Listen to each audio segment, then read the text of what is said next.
எல்லாரும் நல்லபடியா போய் சேருடும். சாமி கும்பிடுங்க.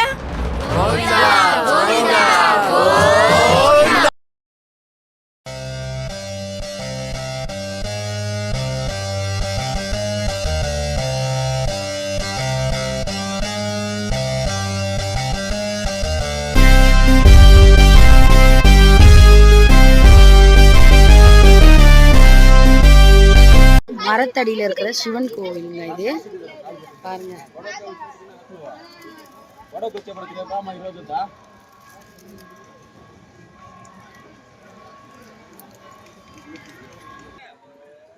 திருப்பதிக்கு வந்தாலே இந்த புஷ்கரணி குளத்துல குளிச்சுட்டு தாங்க கட்டாயமா பெருமலை போய் பார்க்கணும்னு சொல்லுவாங்க. இங்க பாருங்க, இந்த குளத்துல எப்பயுமே சரியான கூட்டம் இருக்குங்க.